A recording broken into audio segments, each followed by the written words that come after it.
What's up, Nerd Squad, and welcome back to Top 10 Nerd. Heroes come in many shapes and sizes, as do the rest of us. Sometimes the little guys pack a punch, and sometimes the big dogs are all bark and no bite. Size matters, at least in the world of supers, that is. If you're gonna go toe to toe with a big bad, you better at least be big. So here to list off 10 of our biggest DC heroes, I'm Taylor McWatters. Let's do it. Kicking off the list at number 10, Wonder Woman. Starting off the list with a comfortable towering height of 6 feet, we have Diana Prince. Wonder Woman is a main Justice League member. She's a princess of the Amazons of Paradise Island. She stands 6 feet tall, but her lasso of truth can extend up to 150 feet. So if you're standing like 154 feet away from Diana, you'll be okay. She's got that 6 foot wingspan, you know, so cut it in half, little addition, quick maths, that's how we do it here. She's a master tactician and strategist and possesses the wisdom of Athena. Who better to play one of the most badass warriors other than Gal Gadot? She is the most recent version of Wonder Woman, and I'm super excited to see her kick ass again in like 2 weeks in Wonder Woman 1984. That's out on HBO, unfortunately / fortunately. And before we go on to number 9, guys, if you want to go ahead and give us a thumbs up, that would be great. It helps us out a lot here at our secret cave. And if we get enough likes, they'll let me go home. Number 9, Aquaman. Coming in at just 1 inch taller than Diana, we have another Justice League member who sleeps with the fishies. Aquaman, Arthur Curry, standing 6 foot tall, 1 inch. Got that 1 inch on her. He's an Atlantean who rules the oceans. He can command sea life, and with the trident of Poseidon, he can also control any body of water, however he likes. With large flippers to fill, you of course need a Goliath of an actor to fill them. Khal Drogo should do the trick. Yet Jason Momoa is a great casting choice for the Dweller in the Depths. I mean, look at him. God, I'm getting seasick just looking at those curls. The King of Atlantis is set to return to the big screen in about 2 years, hopefully. James Wan blew it out of the park with the first one, so it'll be worth the wait, I'm sure.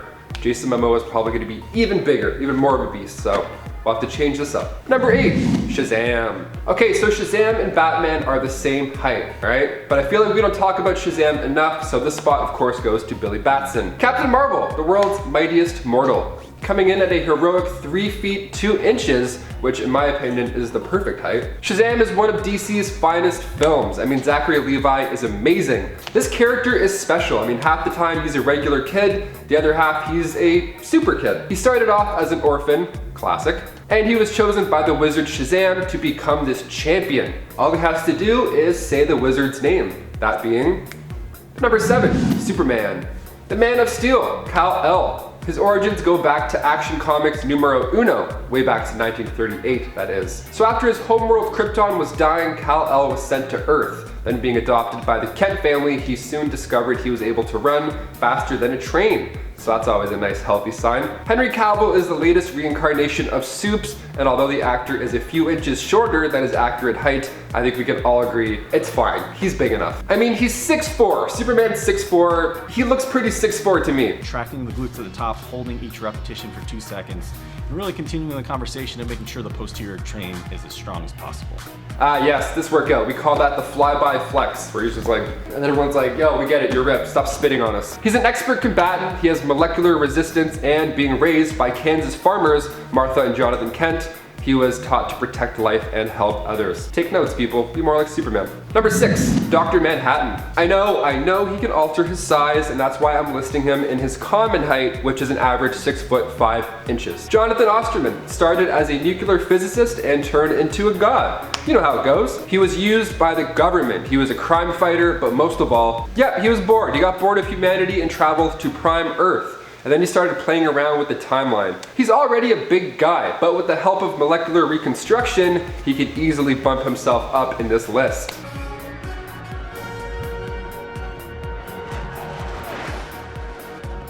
Number 5, Booster Gold.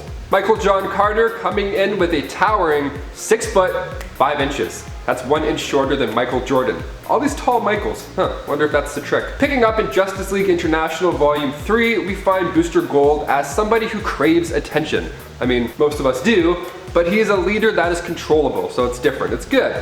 He became a superhero after saving the life of President Ronald Reagan using technology from the 25th century. Sweet. So naturally he became quite wealthy after that. I mean, of course, until his manager stole like all of his money. And then in the revamped Justice League International in the late 80s, Booster was a main member. He got close with the Blue Beetle, Ted Kord, and they have a good time doing missions together. Booster's suit was destroyed while fighting Doomsday, so good guy Ted Kord comes in, builds him a new suit, and then with soaring heights, Superman strength, and enhanced durability, he blends in well with the abnormally tall Justice League. Number 4, standing at 6 feet 6 inches, weighing around 400 pounds, we have Victor Stone. Making his first appearance in DC Comics Presents issue 26, he was used as a test subject for these intelligence enhancement projects. Sounds fun, I could use 7 of those. He was an aspiring athlete. I mean, his size alone before the incident, yeah, it makes sense.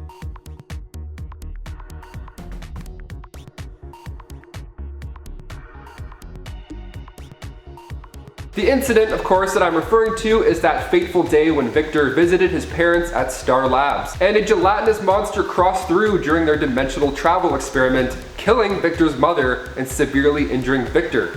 And his father comes to the rescue with new equipment, adding a little bit more brute. Number 3, Martian Manhunter. Okay, he's coming in at 6'7", and weighing around 300 pounds. What a unit.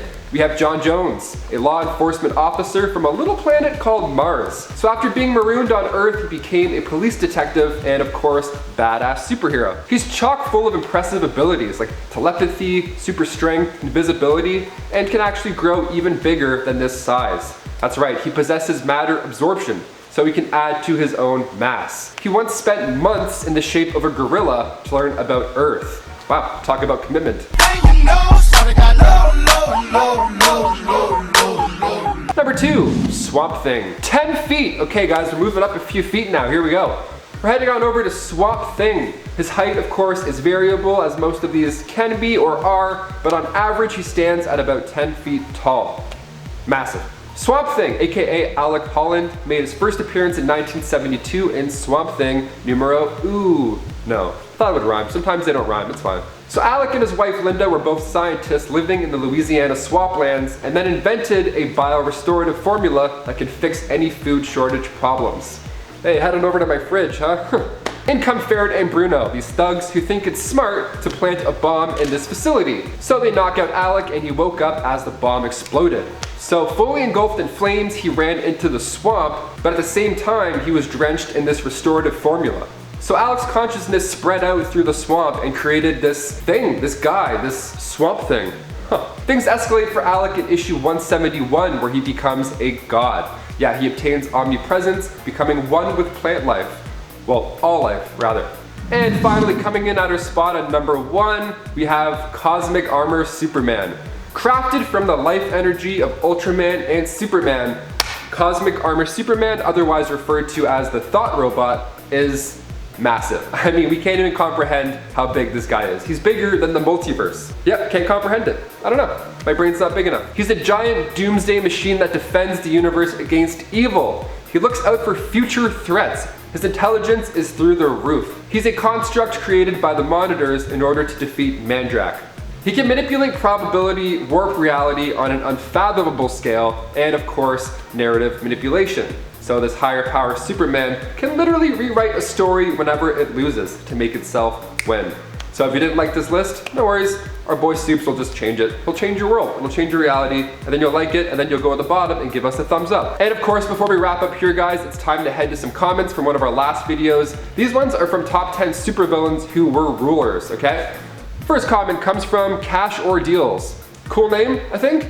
I mean, it's no surprise to me growing up, I knew Dr. Doom is way too much of a Chad. Sometimes you gotta chat it up, man. That's it, sometimes you gotta chat it up. In order to rule the world, you gotta be like Chad. Also, I assume we're talking about Chad Michael Murray, right? And second comment is from Michael Ross. They say, give us a part 2 Taylor McWatters and don't forget Darkseid. Hey man, chill, I got it. I just did a part 4 for the worst things that happened to Spider-Man. We got parts on parts on parts coming your way. You got it. You got it, Michael Ross. And Brainiac9 says Dr. Doom actually ruled the world once and the world was a better place. So he did a great job. Doom is the best. Oh yeah, no, Doom's a sweetheart for sure. Like when he sent Reed Richards to hell after killing his childhood love. 10 out of 10 would definitely have him over for supper. As soon as he's finished, invading Wakanda again. He's awesome. Guys, thank you so much for watching. Keep leaving those comments. I love reading them. And until next time, I'm Taylor McWatters. You're you, keep being you. Stay safe, and we'll catch you next time. See ya.